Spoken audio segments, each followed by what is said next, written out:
Startup sejauh ini kalau dihitung-hitung sudah hampir 15 tahun lah di Indonesia ya boomingnya. Tapi masih bisa dibilang industri muda lah kalau kita bandingkan dengan industri-industri lainnya. Di dalam dunia startup, inovasi itu terus berkembang, seiring berkembangnya gadget, ada penemuan-penemuan baru, seiring berkembangnya cara-cara untuk problem solving di dalam masyarakat, menemukan ide-ide social impact yang mungkin bisa diterapkan. Terus banyak startup baru bermunculan. Kalau dalam opini saya sih sebenarnya fase startup secara garis besar banget itu ada fase pertama adalah fase survival, di mana startup ini membuktikan bahwa mereka ada peminatnya loh, mereka nggak langsung, bukan yang baru hidup langsung mati, mereka bisa bertahan lah sampai dengan waktu tertentu. Fase kedua adalah fase di mana setelah mereka bisa membuktikan startup ini bisa survive, mereka bisa growth, jadi mulai tumbuh. Oke, ada penggunanya, tumbuh nggak? Oke, tumbuh. Kemudian dengan pertumbuhan itu mencapai pada fase maturity, di mana startup ini sudah berasa settle, sudah berasa mature sebagai perusahaan, dan seharusnya udah nggak pantas disebut startup lagi lah. Di sini mereka biasanya sudah berani untuk berinvestasi ke perusahaan lain, atau mereka melakukan akuisisi, mereka menemukan revenue stream baru, di mana mereka juga pada akhirnya berinovasi jauh lebih banyak daripada di dalam kedua fase yang awal. Pada kenyataannya dalam setiap perjalanan fase itu banyak startup yang berguguran, yang mati gitu. Nggak bertahan. Mungkin kita sering dengar, tapi percayalah yang kita nggak dengar jauh lebih banyak. Jadi kalau kita baca di beberapa artikel mengenai penyebab jatuhnya startup, banyak artikel yang membahas itu, termasuk mungkin dari Databox ya. Mungkin kalau digaris besarkan lagi ada 3 penyebabnya, yaitu pertama kekurangan dana. Dimana kekurangan dana ini bisa macam-macam sebabnya. Nanti kita akan bahas mungkin di video-video selanjutnya. Yang kedua adalah tidak adanya kebutuhan pasar dalam menggunakan produk dari startup tersebut. Ini juga panjang. Dan yang ketiga, kalah dalam kompetisi. Kalau kita telaah lagi, sebenarnya penyebab-penyebabnya pasti jauh lebih banyak daripada itu, dan nggak sesederhana itu sebenarnya. Ada banyak penjelasan yang panjang di dalam setiap poin-poin yang dibahas, tapi hari ini mungkin saya nggak akan membahas tentang penyebab jatuhnya startup ya. Saya justru ingin membahas masalah-masalah yang banyak terjadi dalam kehidupan startup itu sendiri. Walaupun masalah-masalah ini mungkin nggak menyebabkan startup sampai tutup atau bangkrut, tapi masalah-masalah ini seringkali luput dan harusnya menjadi perhatian yang serius dari para founder-founder startup. Pastinya kalau di lapangan banyak sekali problem-problem startup yang terjadi, dan kalau Anda punya pengalaman-pengalaman lain silahkan tulis di komentar ya. Karena saya nggak mungkin akan membahas seluruh problem yang terjadi, karena nggak akan habis dan semuanya itu unik dan banyak banget. Jadi saya akan membahas mungkin dari segi yang general, tapi yaitu tadi seringkali luput dari pikiran para founder. Semoga kita bisa belajar dari sini. Yang pertama adalah soal mindset. Mindset ini sering kali dibahas dan sering salah, dan ketika salah ini menjadi sebuah permasalahan yang terjadi di dalam startup. Saya sering kali menemui mindset yang salah dari para founder startup, di mana mereka menganggap goal di startup tersebut adalah funding. Ya nggak salah juga sih, tapi kalau ini dijadikan goal utama ya salah, karena ya kayak inilah contohnya, founder bikin startup, kemudian founder menawarkan kepada investor untuk berkolaborasi dalam pendanaan, kemudian investor tertarik, mereka mendanai, startup dapat uang, kemudian foundernya party. Ini sering kali terjadi ketika mereka dapat funding. Yang dilakukan pertama adalah mereka party, mereka bersenang-senang, mereka umumkan, oke, kita berhasil dapat funding sekian-sekian. Oke, nggak apa-apa, kalau mau pamer ke mereka, kalau mau senang, bangga. Tapi ketika mengadakan suatu pesta perusahaan, startup karena mendapatkan funding, itu juga rasanya sebuah mindset yang salah sebenarnya ya. Karena pada dasarnya uang investasi yang dimasukkan oleh investor ini adalah hutang kita kepada investor untuk kita pergunakan membesarkan valuasi perusahaan, membesarkan aset dari investor yang sudah mereka investasikan dan percayakan kepada startup kita. Sebenarnya begitu. Itu harus menjadi mindset yang sangat dipegang oleh founder startup. Jadi uang ini sebaiknya nggak dipakai untuk hal-hal yang belum terlalu penting ya. Nah, kemudian mindset tentang valuasi juga seringkali menjadikan permasalahan di dalam startup, di mana sebetulnya valuasi itu bukanlah goal yang selamanya dikejar, karena pada titik tertentu pada akhirnya bisnis adalah soal mendapatkan uang. Mungkin perusahaan dapat funding untuk bakar duit, untuk membesarkan operasional, tapi kemudian pertanyaan di akhirnya adalah berapa uang yang bisa Anda hasilkan daripada membakar uang-uang tersebut. Ada perumpamaan yang saya selalu ingat ya, mungkin ini perumpamaannya agak jauh, tapi bagi saya ini masih nyambung juga gitu. Jadi Albert Einstein pernah bilang, saya tidak tahu senjata apa yang digunakan dalam Perang Dunia Ketiga, tapi saya tahu Perang Dunia Keempat akan menggunakan tongkat dan batu. Mungkin sekilas ini perumpamaan yang agak jauh, tapi kembali lagi bagi saya mungkin agak nyambung, masih nyambung juga lah. Kenapa?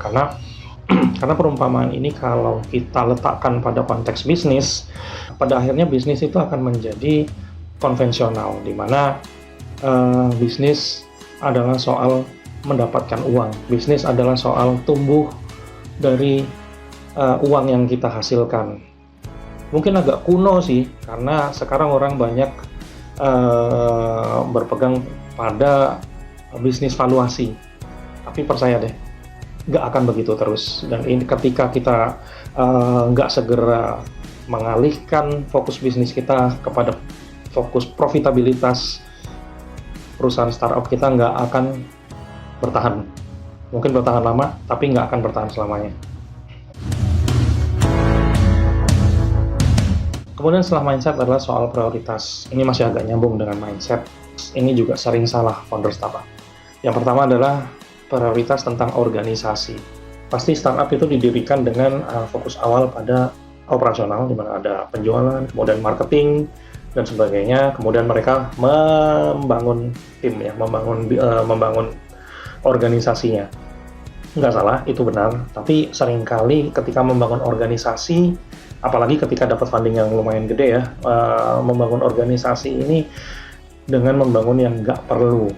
Bukannya mereka membangun organisasi sesuai dengan apa yang mereka butuhkan, tapi mereka seringkali membangun organisasi sesuai dengan apa yang mereka ingin pamerkan.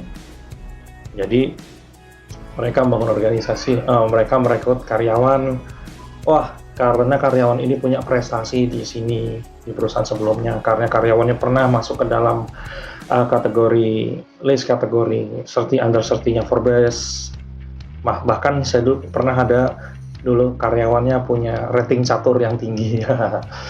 Nggak nyambung ya, nggak nyambung, tapi itu terjadi loh. Kenapa begitu? Karena itu berpengaruh pada cost yang akan kita keluarkan.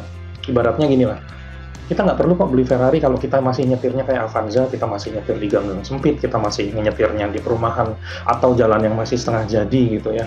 Dalam konteks startup ya masih tahap-tahap awal gitu. Kita nggak perlu memamerkan bahwa startup kita punya yang karyawan yang hebat.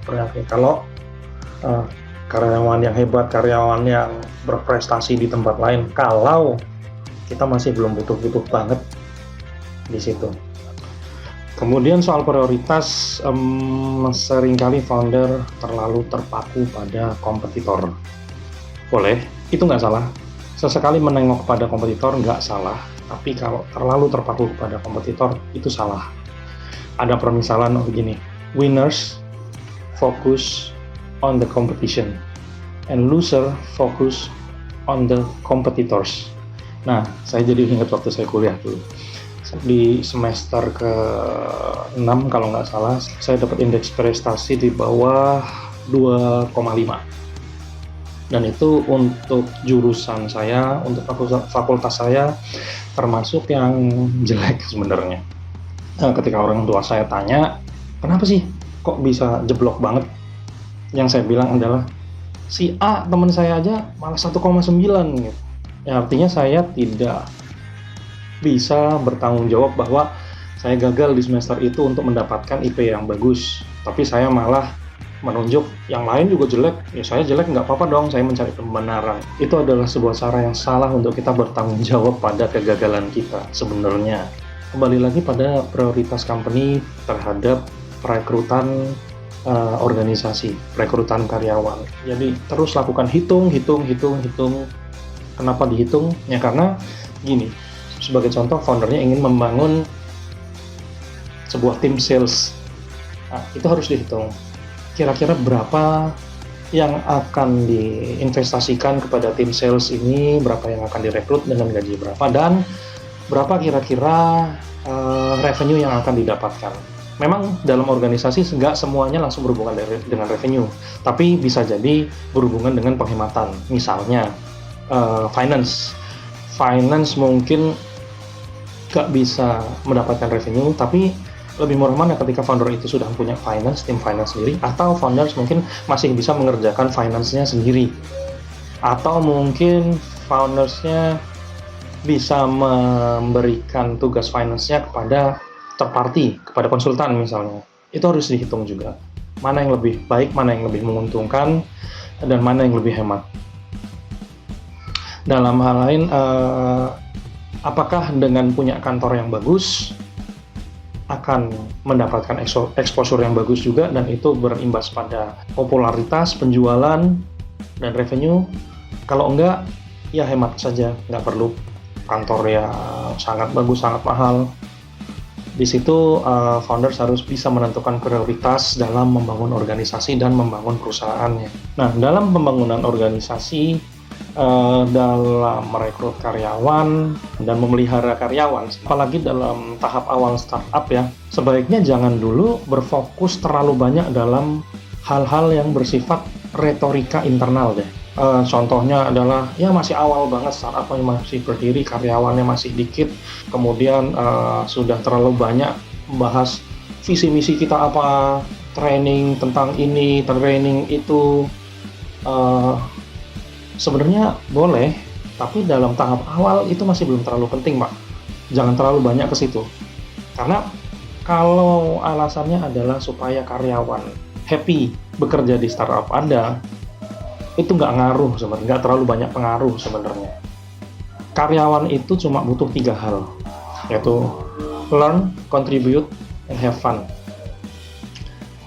Dimana 3 hal ini semua ada di dalam bos yang baik, bayaran yang baik. Dengan begitu, karyawan bisa menjadi orang-orang atau karyawan yang militan dalam menjadi bagian dari sejarah perjalanan perusahaan, Pak. Itu aja dulu.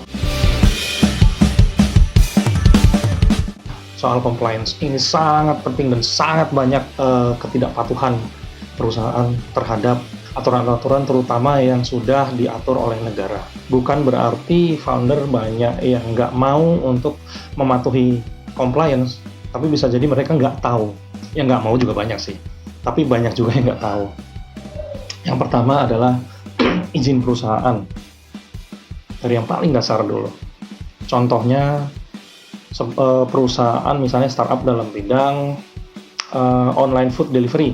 Online food delivery ini adalah secara utamanya bisnisnya adalah mereka punya platform, di mana platform ini customer bisa pesan untuk kemudian kepada restoran tertentu, kemudian nanti diantarlah makanan itu ke rumah customer. Nah, itu bisnisnya. Tapi di balik bisnis itu, ada bisnis lain yang tidak bisa dilepaskan, yaitu delivery. Delivery adalah jadi proses mengambil makanan dari restoran kemudian mengirimkan ke customer. Nah, itu adalah izin usaha yang berbeda. Berbeda, Pak. Jadi tidak bisa dimasukkan ke dalam satu perusahaan yang sama tuh. Platformnya dengan service delivery-nya, itu nggak bisa. Jadi mau nggak mau harus bikin dua atau berkolaborasi dengan pemilik service yang cocok dengan usaha kita. Itu banyak banget yang masih salah dan jadi permasalahan, jadi legal issue akhirnya. Ada yang bahkan ada dalam bidang tertentu yang dipaksa tutup oleh OJK misalnya. Ada juga yang mereka kena tegur oleh Departemen Ketenagakerjaan misalnya. Itu adalah izin perusahaan. Yang kedua, setelah izin perusahaan adalah lisensi. Lisensi nggak semua bidang usaha perlu lisensi sih, tapi jenis-jenis usaha tertentu dalam konteks startup, terutama yang sekarang ya kayak fintech dan lain-lain, itu banyak juga yang perlu lisensi, Pak. Anda harus founder startup harus tahu itu, jangan sampai sudah jalan kemudian ini izinnya dari mana, lisensinya dari mana nih, kok nggak ada izin untuk misalnya mengadakan bisnis ini, di mana ini perlu lisensi, bukan cuma izin usahanya, itu sering luput juga. Dan kalau sudah jadi masalah itu berat, Pak, lisensi itu. Kemudian yang paling sering terjadi, dan saya bilang terjadi hampir dan menurut saya berdasarkan pengalaman mungkin terjadi di 80% perusahaan startup modern adalah compliance soal pajak. Pajak ini mereka karena founder sendiri kadang-kadang, apalagi kalau ekspatriat, mereka nggak ngerti usaha yang mereka jalankan ini sebenarnya adalah sebuah objek pajak. Kalaupun objek pajak, dari pasal berapa, tarifnya berapa, seringkali mereka nggak ngerti. Dan ketika tarifnya berapa mereka sudah tahu, cara mereka mencatatnya bagaimana, kemudian setornya bagaimana, seringkali itu luput. Terutama di startup baru yang mereka masih mengerjakan, yang foundernya ya masih mengerjakan finance-nya sendirian tuh. Mungkin dia dengan co-foundernya mengerjakan, mencatat, ini revenue kita, ini beban kita. Tapi mereka nggak tahu dalam revenue dan beban ini adalah ada di dalamnya objek-objek pajak yang memang harus jadi compliance di dalam aturan perpajakan. Dan itu nggak cuma 1, 2, 3, 4, 5 perusahaan. Banyak banget, Pak, di mana startup di Indonesia itu menurut data ada hampir 4.000, dan saya rasa dari pengalaman dan dari teman-teman juga yang kita sering sharing, mungkin 80% mereka nggak comply dalam hal perpajakan. Kemudian permasalahan yang sering timbul, dan ini juga penting, nggak kalah penting dari pajak, dan bisa membuat masalah yang besar di kemudian hari, adalah soal hak dan legalitas karyawan. Ini juga sering banget banyak yang nggak comply, dan banyak diakal-akalin, dan banyak merugikan, terutama merugikan karyawan, dan pada akhirnya di belakang nanti akan merugikan startupnya sendiri. Dan itu, dalam hal ini saya udah pernah pengalaman juga sih. Nah, permasalahan pada hak dan legalitas karyawan yang sering kali terjadi dengan kondisi sekarang di mana startup banyak yang tutup, yaitu hak karyawan dalam memperoleh pesangon misalnya. Kenapa itu terjadi? Karena startup seringkali meremehkan dana pencadangan pensiun. Sebetulnya setiap kali sebuah perusahaan, nggak cuma startup, perusahaan apapun ketika diaudit, itu nanti diwajibkan menghitung yang namanya aktuaria. Di situ dihitung berapa dana yang harus dicadangkan terhadap employee yang masih ada.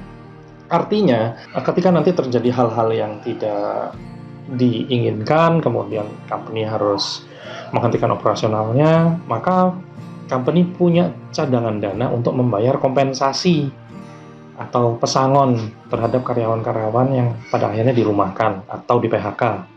Itu sangat penting, Pak. Jadi kalau nanti habis diaudit, kemudian ada penghitungan aktuaria, itu dananya harusnya, idealnya harus benar-benar dicadangkan, Pak. 1 miliar, 2 miliar, cadangkan itu.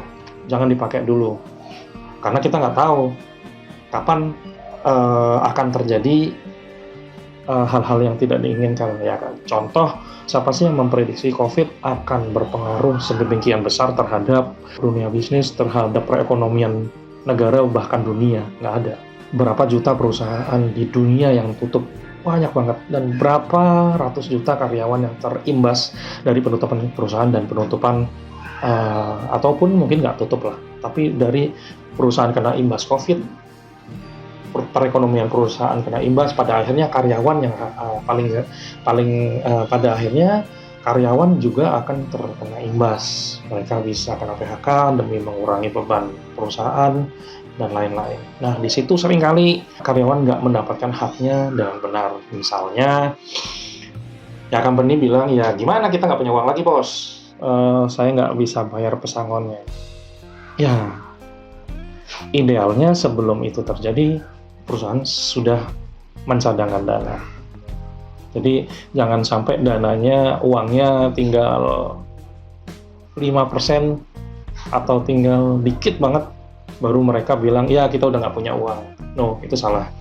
Jadi founder startup di sini harus mengerti mereka punya batasan di mana ini adalah titik kritis duit kita ya. Mungkin duit kita sekarang misalnya dibilang kita punya $10 juta. Nah, ketika uang ini sudah tinggal sekian juta dolar, ini harus menjadi sebuah anggapan bahwa ini titik kritis kita. Kita harus segera funding, kita harus mencari solusi di sini. Apakah pengurangan karyawan? Oke, kalau pengurangan karyawan, setidaknya Anda masih punya uang untuk membayar pesangon.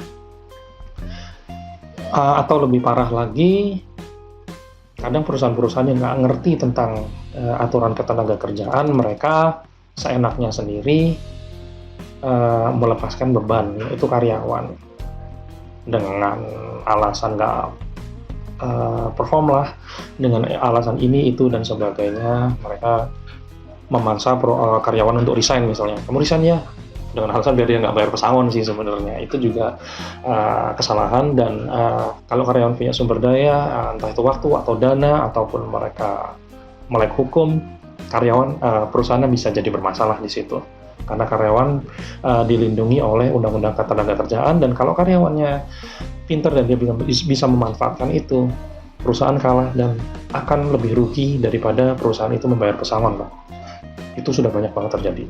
Jadi kalau Anda memang termasuk orang-orang yang berminat dan ingin mendirikan startup, which is itu very good, jangan lupa diperhatikan hal-hal tersebut tadi. Itu sering banget luput, sering banget jadi masalah.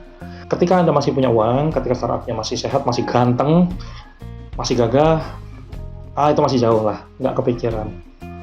Tapi ketika nanti sudah kejadian, ada krisis-krisis yang tidak terduga, atau mungkin nggak ada krisis deh, tapi perilaku konsumen sudah jauh berbeda daripada dulu, sehingga produk kita mungkin menjadi nggak menarik lagi, dan kita telat untuk membuat produk baru dalam perusahaan kita, sehingga investor nggak tertarik untuk berinvestasi di perusahaan kita lagi, dan kita butuh, dari dana yang tersisa kita butuh nih waktu untuk membuat revenue stream baru, sehingga yang karyawan-karyawan mungkin harus ada yang dikorbankan demi memperpanjang nafas perusahaan. Bisa jadi, percayalah, itu hal-hal yang kita mungkin nggak pernah pikirkan ketika sedang gagah, tapi itu akan menjadi sebuah penyesalan atau sebuah masalah yang berat ketika sudah kejadian. Ada contoh juga misalnya founder startup yang dulu pernah dapat penghargaan macam-macam. Ya ketika itu startupnya lagi oke lah. Kemudian karena perpindahan kondisi ekonomi dunia, sehingga startupnya jadi nggak oke lagi dan harus mem-PHK ratusan karyawan. Di situ baru kelihatan bahwa mereka nggak comply terhadap hak-hak karyawan. Karyawannya nggak terima pesangon dengan hitungan yang seharusnya, atau karyawan banyak yang mungkin nggak di PHK, tapi mereka ditaruh pojok sana, di pojok ruangan, nggak dikasih kerjaan apapun, sampai karyawannya putus asa dan resign sendiri.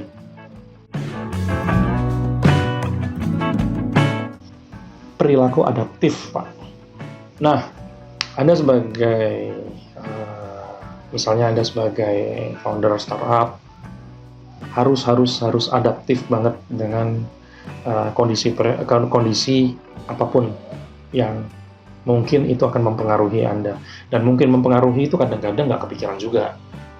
Misalnya tadi, siapa sih yang memprediksi COVID? Nah, di situ Anda harus bisa beradaptasi dari bisnis Anda yang sekarang ke bisnis dalam keadaan krisis. Kemudian ketika sudah di dalam krisis, mungkin Anda bertahan.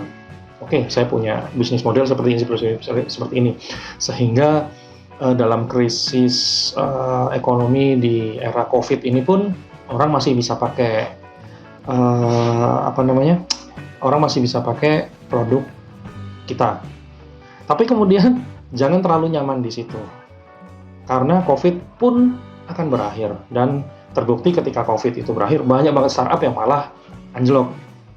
Misalnya kayak startup di bidang edutech ya, education, di mana foundernya pun mengakui ketika diwawancarai bahwa mereka telat memperkirakan bahwa COVID ini akan segera berakhir, sehingga produk mereka yang produk belajar di rumah ataupun pelatihan dari rumah, pelatihan yang online itu sudah tidak dipakai lagi karena orang sudah bisa offline. Jadi ada 5 hal tadi ya. Yang pertama mindset, prioritas, compliance, hak dan legalitas karyawan, dan perilaku adaptif. Ini sangat penting. Apakah cuma 5? Enggak, ada banyak banget permasalahan-permasalahan yang terjadi. Tapi untuk sekarang saya akan bahas itu aja. Mungkin yang lain-lain, kalau Anda punya masukan, Anda punya pengalaman yang berbeda, Anda bisa tulis di komentar. Dan untuk startup series kita akan bahas hal-hal yang lain lagi, mungkin masih berkaitan atau mungkin hal-hal lain yang hal-hal menarik lain yang terkait dengan startup. Terima kasih. Assalamualaikum warahmatullahi wabarakatuh.